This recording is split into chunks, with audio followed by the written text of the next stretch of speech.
Howdy, howdy, everybody. Welcome back. I am your host, Romedy, and we are back on our apartment project today, I think for episode 3. Um, really, it's episode 4, but I have recorded an episode, and when I went to listen to it to turn it into a video, it was awful. It was just so bad. So I wasn't going to publish that. However, you're going to notice that we have made many changes, advancements, everything like that. I have a lot to show you. I will try to keep it reasonably short because I do want to get to a little bit of building. But yeah, many improvements. Um, this down here is going to look very different than you had seen before. Excuse me. So, yeah, we've got a little door going on here. You know, I had told you I wanted to have a little area to hold our horses. And behind it here, I think we're going to be able to actually elongate it out maybe 2 more rows, which is good. Initially, I made an error, and we will go look at all that here in a moment, but it originally was right here where I'm now standing. So I had to cut this a little bit short. But now we can actually expand it back out, I think, which we will do later. We're going to get to all of that fun stuff in just a moment here. First off, I want to give some major thanks to Snowbird. He helped me out with this door right here. Actually, he didn't help me with this door. He designed this door. I am not any good with doors. It's the retraction of the double piston extender that you saw right there that does it. I am no good at that at all. So, very cool door. Thank you, Snow. Appreciate that very much. And then we are going to go over here and look at a little bit more of his handiwork. I'm not sure how I can get this incorporated in. I really want to. Like, really want to. So this is over here, just the model door for his 3x3. I have pillaged it just a little bit. I may, if he allows me, do a quick tutorial on this thing. 3x3 doors that are reliable in lag seem like they are a little difficult to come by in 162, and this is actually very small and compact, so well done. May do a little tutorial on it. This monster over here is a little bigger, but it is super cool. And here is why. Sliding doors. Pretty neat. Now, to get it to go back is kind of interesting. Just like that right there. Double piston and back. So, not super fast, but I do like the sliding action of it. I think that is pretty cool. We'll do it one more time here. How neat is that? The thought was to use it upstairs, kind of on the entrances, but as you can see, it's not real tiny. I feel like we can probably compress this at least a little bit. I do think we can get it smaller, but I don't know how small. So that's kind of my hang up on this one. I'm not always about getting the smallest, fastest, best. But getting this embedded upstairs where space is going to be a premium, a little difficult. So, again, thank you, Snow. Very, very cool. I may try to do tutorial on this. Maybe I have to understand it. After I understand it, there we go, a little bit better. Maybe not. We'll see. So.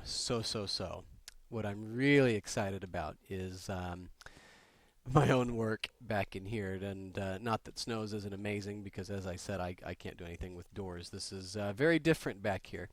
So, yeah, I'm not sure if we had seen the combination lock, if we had talked about it at all. It looks pretty standard to what a combination lock normally is. You know, it is pretty much just, yeah, 9-digit lock, very similar to what C&B Minecraft had done forever. This one is going to have a little twist to it, and this is going to make it a little bit more complex. This one is going to be programmable, so that when the lever is up, what we will do is program your pins. So eventually this whole thing will start off in this stage right here.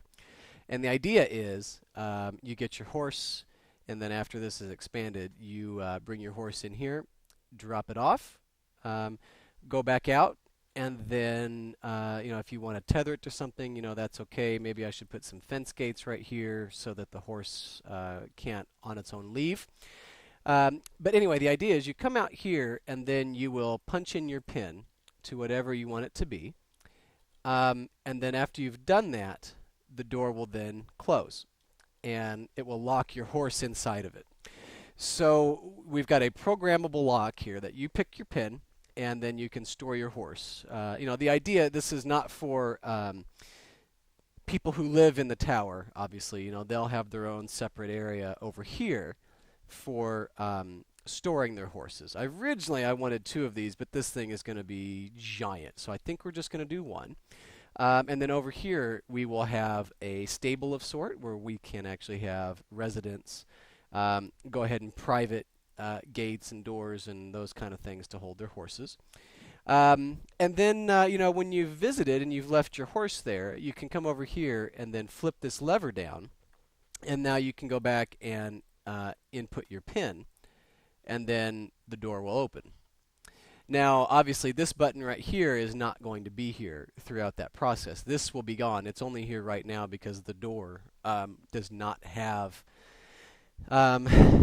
anything to run it right now. So I needed a button. So yeah, the logic over here is going to be big. And that's okay. There will probably at some point be a tutorial on all of this if the demand is big enough. And it may not be. Maybe nobody cares about this, and that's fine. So right here, this yellow in front, this is only separating each of the buttons, which is run by these torches here. This is only separating all of those buttons into unique lines. And now I actually just picked us a spot back there, so we're going to have to reset it, and that's okay. This line right here, all it does is it inverts the signal so that the signal natively is off to the machine. I did not want to have literally hundreds of repeaters on all the time. I felt like that was too much for the server to ask. It was too much lag. So I turned them off using this line. And then the next line up here is this line of yellow right here. This is where we're going to actually choose if we are inputting or if we are retrieving. So that's what this lever does right here. If you watch this set of pistons, now it's down. And by being down, it's going to allow signal to carry out onto that stone slab over there, which will eventually have more of this type of thing. And now you're going to see that piston go off. So these yellow blocks are splitting the line. So right now, the top line is not going to carry, and the bottom line is going to carry, and it's going to carry over to here. So all that happens underneath of this stone slab is that all of these 9 lines take a 90-degree turn left. And you'll notice these pistons also are the purple circuit. So when these black over here are on, these right here are off, and vice versa.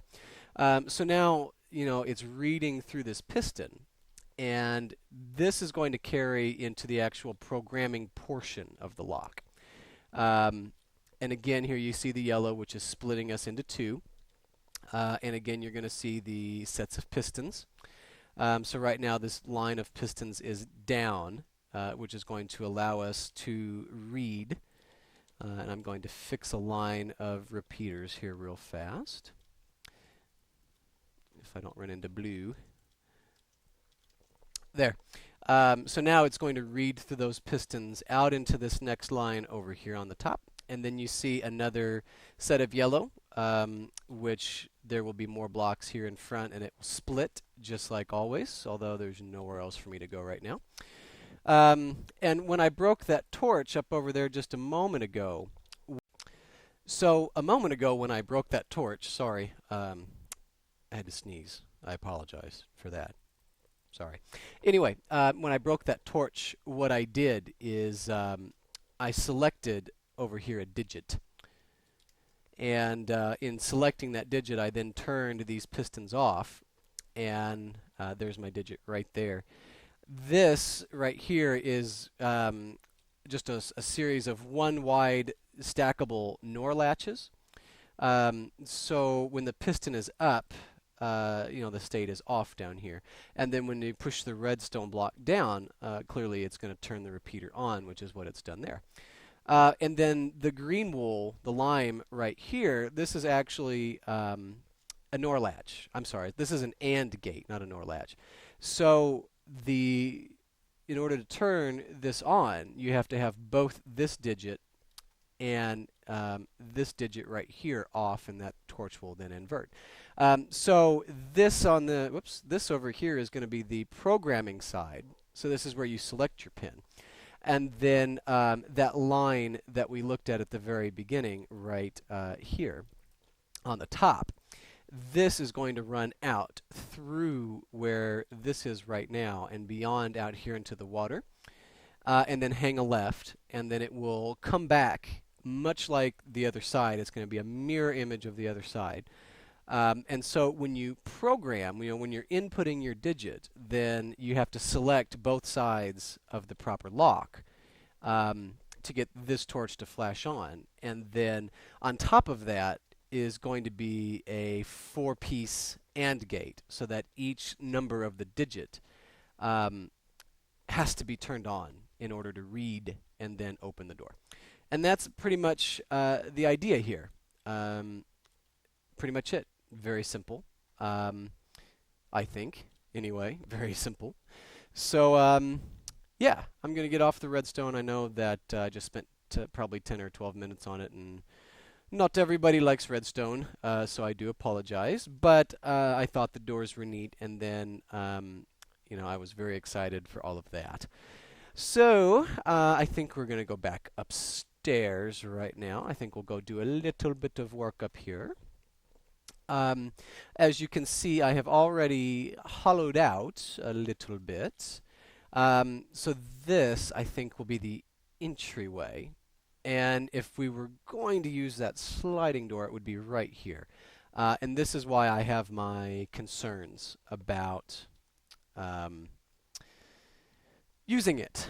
I am worried about it, just because I don't know if it can fit. What I need is a little bit of glass next. So we need some glass. You can see I have been doing a little bit of mining. We've got a bunch of coal now. I've been mining coal like crazy. So we've got a bunch of coal. But I don't have a shovel. Do not have a shovel. It's a little disappointing. Let's see. I do have some iron. Somewhere I have some iron. It's a matter of, can I find the iron? I've got some sticks as well. I don't think I'm actually going to waste iron on a shovel. Why would I do that? Why would I waste iron? What I need now is sticks. Too many chests! I have too many chests. There are my sticks, right there. 2. So let's get us maybe a couple of shovels made. And I don't mind the stone shovels. Those will work fine. And now down the road here, just a little bit, is a beach. And we're going to collect, I think, maybe a couple stacks of sand, so that we can go back and make some glass. And what I want the glass for is to turn this corner right here behind that door into kind of a quarter circle. I've wanted to do that for a little while. I've really wanted to make, we've got a creeper, come here, creeper. I'll let you blow up. Blow up my sand. Or don't. We'll just kill you. Give me your gunpowder. Nothing? That's lame. I've wanted to do a building that's got kind of that quarter circle, on one side of it so that it kind of goes up like as a big entryway. So I kind of had that idea to do that with this one. And I really want to kind of have a modern look to the building as well. So I thought what would be really good is have a bunch of glass on the outside of it going up. I don't know how the glass is going to look with the coal, and I feel like there needs to be a little bit of a cross beam, on the floors as well. And in my head, I had kind of thought we would use some redstone lamps, hook them up to a daylight sensor, and kind of let that speak for itself, But I don't know how practical that's going to be, if that's actually feasible, easy to build, not easy to build. I have absolutely no idea. Got a skeleton in the water. Let's go kill him. Using my nice pick. Now I do want his bone that he just dropped. Oh, he gave me a bow as well. Look at that. We've got some clay. Excuse me a moment while I get some clay. The floors, I do want to use quite a bit of the hardened clay. I like the cayenne look. I like the red and blue so far is okay. I don't know what other colors I really want to look at, but I know that I want to use different colored clay for the different floors, I think. So, like one floor of the tower have a red floor. Maybe we could do that in carpet as well. I don't know. It's kind of one of those things we'll have to get into the building and really take a look at to figure out what it is we want to do. So on this episode that I recorded and then decided I didn't like because it was bad, it was bad, I did a lot of playing around with that door and just utterly failing at that door. And so I asked Snow, to come over and help me a little bit, which he was nice enough to do. And I think his actual name on the server is Snowbird. I've been calling him Snow. I guess I should tell everybody. Snowbird on the Kreatious server. He builds on kind of this other scale, just this giant scale. And he wants me to come over and build a dock for he's got this warship that he built. And I'm not convinced that I have the ability to actually go over there and build something of that magnitude. I tell you what, I'm going to pop my glass into the cooker over here.